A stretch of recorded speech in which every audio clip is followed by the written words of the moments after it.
Today's Inside the Lords. It's been a while, isn't it? I was outside being inside the Lords, but anyway, here I am. The Lords has opened, Parliament is open, Westminster is a flurry. Behind me we have the mainstream media, all of the different organisations interviewing people, because there's great excitement at the new Prime Minister and her new cabinet.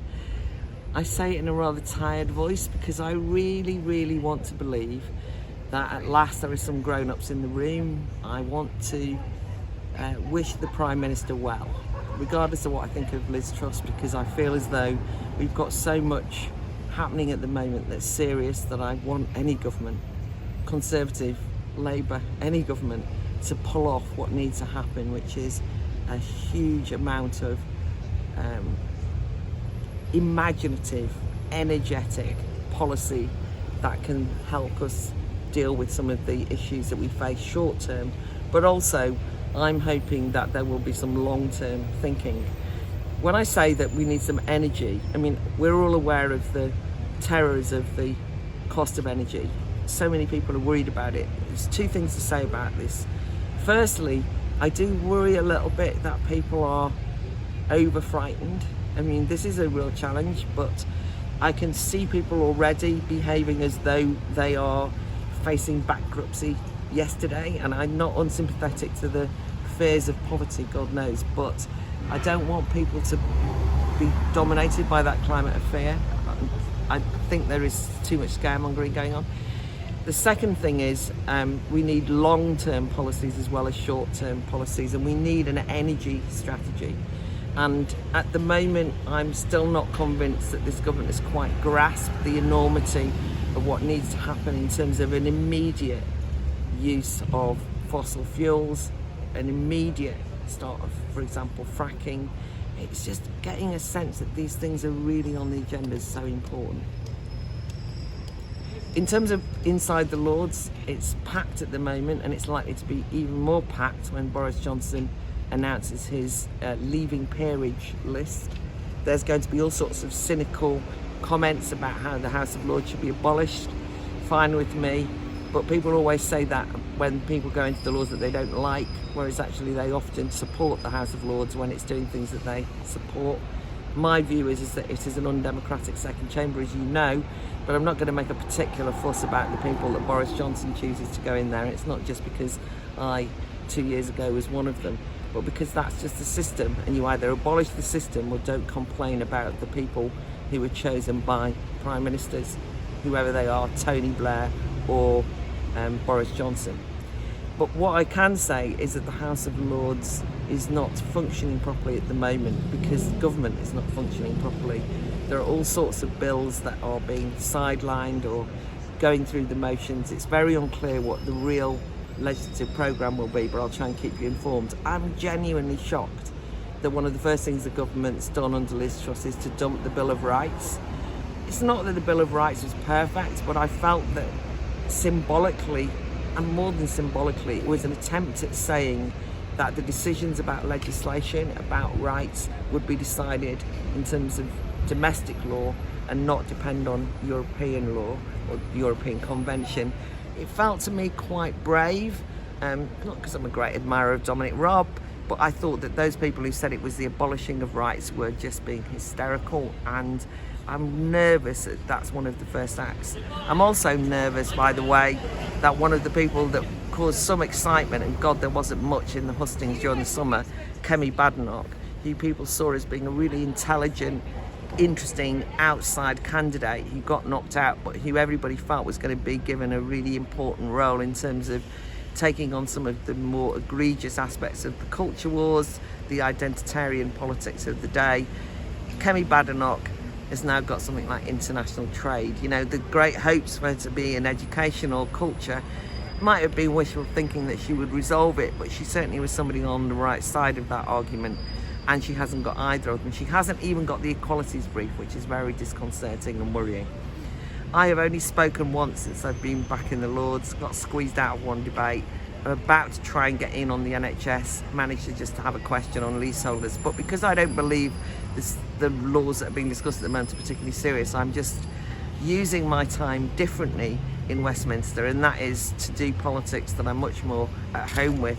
and that's to actually organise and be part of creating a new public square and make sure that the public discussions about politics today are flourishing and alive and given space to breathe. In that context, I want to tell you about the Battle of Ideas. I know that you know about it, but I'm going to tell you anyway, which is the Battle of Ideas is coming up. It's the 15th and 16th of October in London at Church House. I'm showing you this initial leaflet for two reasons. One, Ella has created a code thing, I can't remember what it's called then, a QR code. I'm so tech savvy. A QR code, so you can just like get one of these leaflets, go on that QR code, and then you get straight onto the website. It's all very exciting. But also because the early bird will finish, otherwise it'll be right up to the festival in the next week or two. Can't quite remember, but get your early bird ticket. It's just cheaper. Do that, right? The other thing to remind you of is that if you can't come to London for any reason, or indeed if you want more than London, we've got the Buxton Battle of Ideas again at the Buxton Dome on November the 5th. So check the website out for that. But finally, and very importantly, we've got our Substack, which if you haven't signed up for, you should. And a variety of people in my new tech-savvy fashion have said, what on earth is Substack? Well, it's just a newsletter, but it's a good newsletter. And you get all of the news from inside the Lords from me, but you also get all of the news from the Academy of Ideas. The latest newsletter we've just sent out is about comedy and the assaults on comedy and free speech. And every week there'll be different themes, short, sharp little items.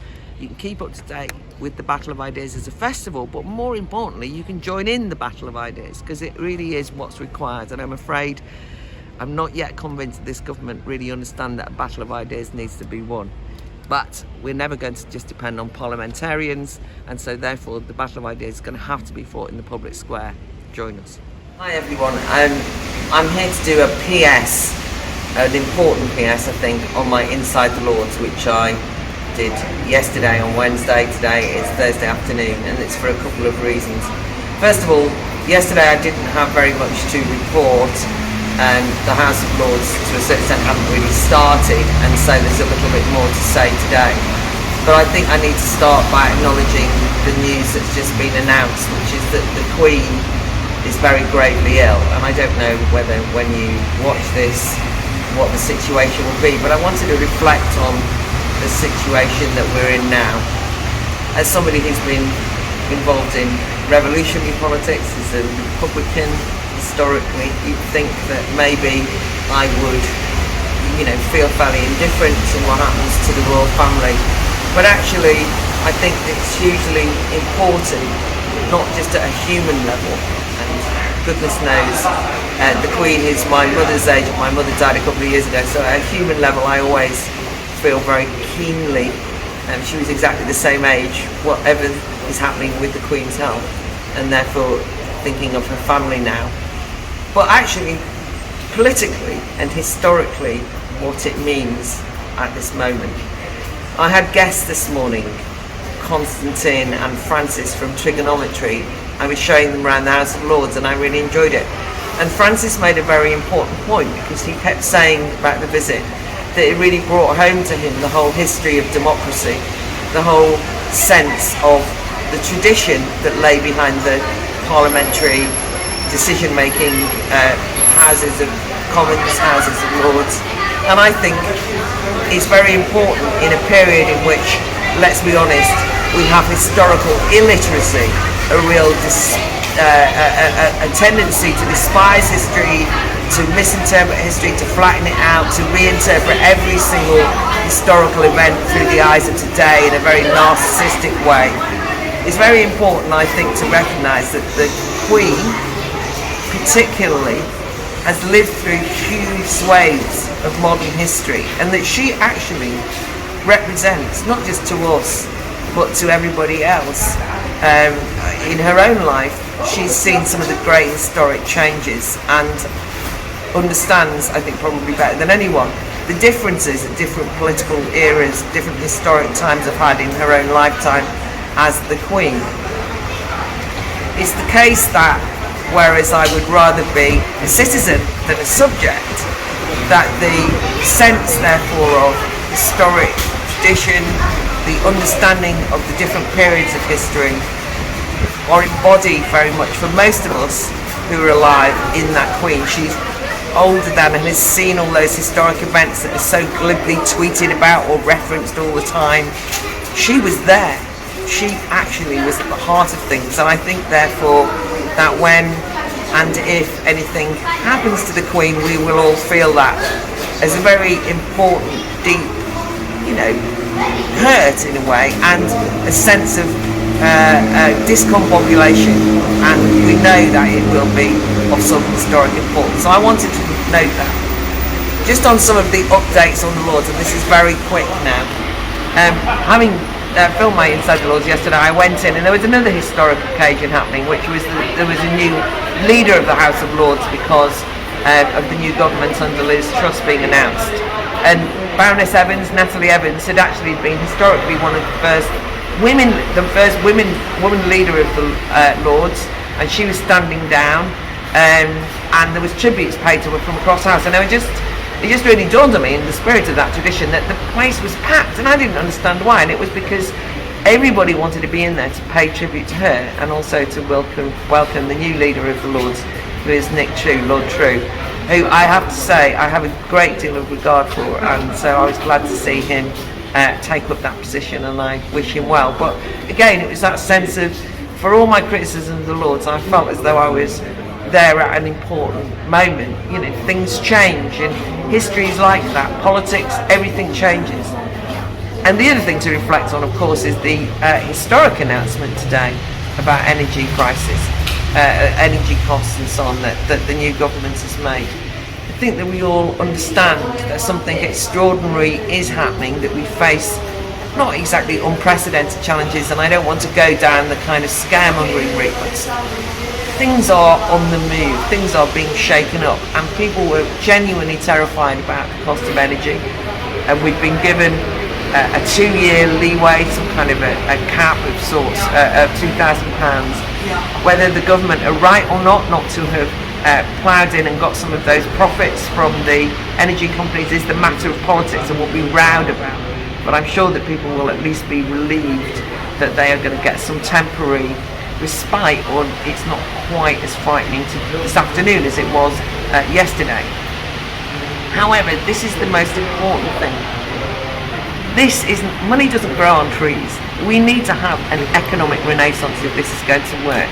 It is no good simply just having a version of furlough extended out. We are going to need to really have a different attitude to economic development and growth.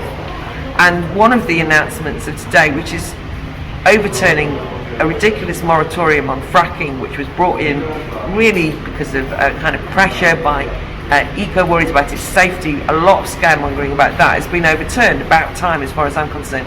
Lots of people, when I've said that on social media, are really outraged. People are furious. They say no, fracking is dangerous, we can't have it, this is a really bad thing. I put this to you, and they're not Greens particularly, they're worried about it as a safety measure. I put this to you, we need to develop new sources of energy.